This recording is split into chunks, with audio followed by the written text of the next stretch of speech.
அப்பவும் இப்பவும் எப்பவும் சென்னை அதிரடி கலெக்ஷன் சரவெடி celebration. GT Holidays, South India's #1 travel brand. You know you are special when you're with GT Holidays. பழைய நகையை கொடுத்து ஒயிட் 11 மந்த்ஸ்ல அதே அடைக்கு புது நகையை எடுத்துக்கோங்க. எக்ஸ்ட்ராவா ₹1 தர வேண்டாம். Magic old gold exchange.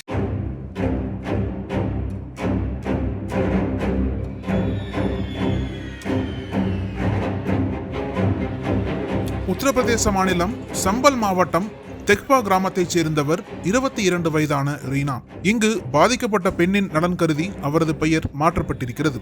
இவர் அருகே உள்ள பள்ளியில் ஆசிரியையாக பணியாற்றி வருகிறார். இந்த நிலையில் செப்டம்பர் 23ஆம் தேதி மாலை வழக்கம் போல் பள்ளியை முடித்துவிட்டு தனது வீட்டிற்கு திரும்பிக் கொண்டிருந்தார். நகாஸ் காவல் நிலைய பகுதியில் ரீனா நடந்து சென்று கொண்டிருந்த போது முகத்தை மறைத்துக் கொண்டு ஸ்கூட்டரில் வந்த நிசு திவாரி என்ற இளைஞர் திடீரென தனது கையில் வைத்திருந்த ஆசிடை அவரது முகத்தில் வீசிவிட்டு அங்கிருந்து தப்பிச் சென்றார். இந்த தாக்குதலில் ஆசிரியையின் முகம், கழுத்து மற்றும் உடல் பகுதிகள் கடுமையாக பாதிக்கப்பட்டன. உடனடியாக அக்கம்பக்கத்தினர் உதவியுடன் ரீனாவை மீட்டு அருகே உள்ள மருத்துவமனைக்கு அனுப்பி வைத்தனர். அங்கு அவருக்கு தீவிர சிகிச்சை அளிக்கப்பட்டு வருகிறது. இருப்பினும் ஆசிரியை ரீனாவின் உடல்நிலை கவலைக்கிடமாக இருப்பதாக மருத்துவர்கள் தெரிவித்துள்ளனர். தகவலின் பேரில் சம்பவ இடத்திற்கு வந்த காவலர்கள் ரீனாவிடம் வாக்குமூலம் பெற்று வழக்கு பதிவு செய்து விசாரணையை தொடங்கினர். ஆனால் தாக்குதலை நடத்திவிட்டு தப்பிச் சென்ற நிசு திவாரி தலைமறைவாகியுள்ளார். இதனிடையே பள்ளி ஆசிரியை மீது ஆசிட் வீசிய சம்பவம் மாநிலம் முழுவதும் பேசு பொருளாக மாறியது. உடனடியாக சம்பல் மாவட்ட காவல் கண்காணிப்பாளர் தலைமையில் சிறப்பு தனிப்படைகள் அமைத்து நிசு திவாரியை தீவிரமாக தேடி வந்தனர். இந்த நிலையில் செப்டம்பர் 25ஆம் தேதி இரவு நிசு திவாரி கல்யாண்பூர் கிராமத்தில் பதுங்கி இருப்பதாக தனிப்படை காவலர்களுக்கு ரகசிய தகவல் கிடைத்தது. அதன் பேரில் விரைந்து சென்ற காவலர்கள் கிராமத்தில் பதுங்கியிருந்த நிசு திவாரியை சுற்றி வளைத்தனர். அப்போது காவலர்களை நோக்கி துப்பாக்கியால் சுட்டுக் கொண்டு அங்கிருந்து நிசு திவாரி தப்பியோட முயற்சித்திருக்கிறார்.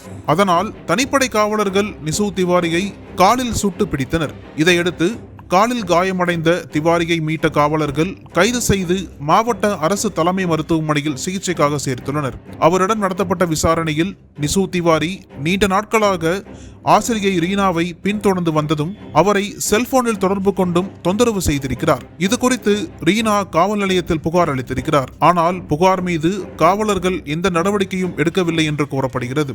இதனிடையே ரீனாவின் தொடர் நிராகரிப்பால் ஆத்திரமடைந்த நிசு திவாரி சம்பவத்தன்று ஆசிடை வீசி தாக்குதல் நடத்தியது தெரிய வந்திருக்கிறது. ரீனாவின் பெற்றோர், எனது மகளுக்கு இன்னும் 2 மாதத்தில் திருமணம் நடைபெறுவதாக இருந்தது. ஆனால் இந்த சம்பவம் அவரது வாழ்க்கையையே அழித்து விட்டது என்று கதறி அழுகின்றனர். இதனிடையே நிசு திவாரியின் செல்போனை கைப்பற்றிய காவலர்கள் சம்பவம் தொடர்பாக மேலதிக விசாரணையை தொடர்ந்துள்ளனர். ரீனா புகார் கொடுத்த போதே சம்பந்தப்பட்ட காவல் நிலைய காவலர்கள் நடவடிக்கை எடுத்திருந்தால் இந்த ஆசிட் தாக்குதலை தடுத்திருக்கலாம் என்று சமூக ஆர்வலர்கள் குற்றம் சாட்டியுள்ளனர்.